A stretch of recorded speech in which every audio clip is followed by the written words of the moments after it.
Bea Alonso, wala pa ring mga pahayag sa wedding nila ni Dominic Roque.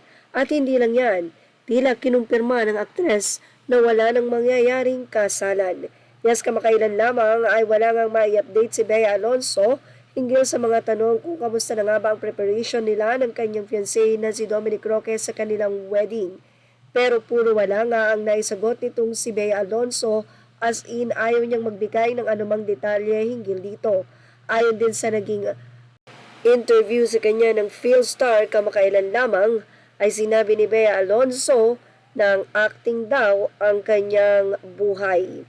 Tinanong kasi kung priority ba nito ang magka-baby pagkatapos ng kasal, hindi man niya sinabing hindi matutuloy ang kasal, pero tila yun na nga ang tinutumbok matapos niyang sabihin na hindi totoo yun dahil parang mawawala daw or mamamatay daw siya pag hindi ginawa ang pag-arte. You're now watching Showbiz Now, your daily showbiz update. Tila hindi na nga matumbok ni Bea Alonso na hiwalay na sila ng boyfriend na si Dominic Roque at wala na nga kasalang matutuloy pa. Sa Instagram ni Dominic Roque ay limited nga ang nasabing komento at doon ay nag-throwback photo ito at syempre, hindi na nga niya inaalala pa ang girlfriend na si Bea. Kahit sa mga likes or alpaman ay wala ngang komento si Dominic sa mga post ni Bea Alonso. At tila, hindi man nag-update si Dominic Roque pero ang pag-off niya sa mga comment ay parang ayaw na ni Dom na matanong pa about sa kanilang wedding.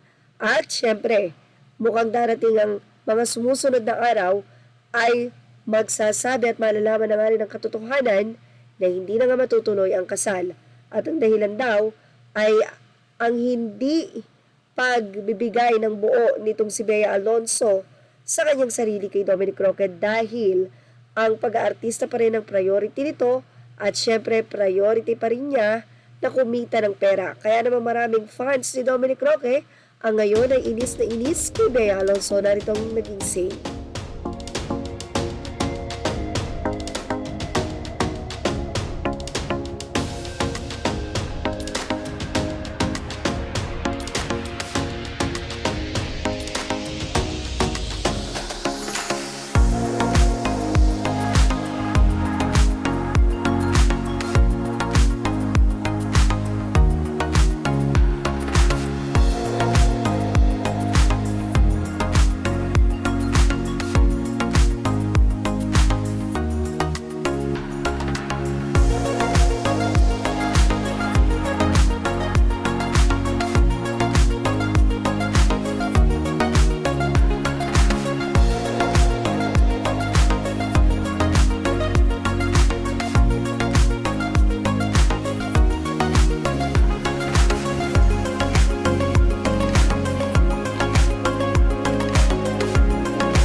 Anyway, mukhang kailangan nga ng prenuptial. Siguro ay medyo na-insulto dito si Dominic Roque, kaya siguro nagkaroon ng problema ang kanilang kasal. Matutuloy pa nga ba ito? Ilagay na ang iyong opinion sa ating comment section. Images are all credit to the rightful owners and thank you for watching Showbiz Now.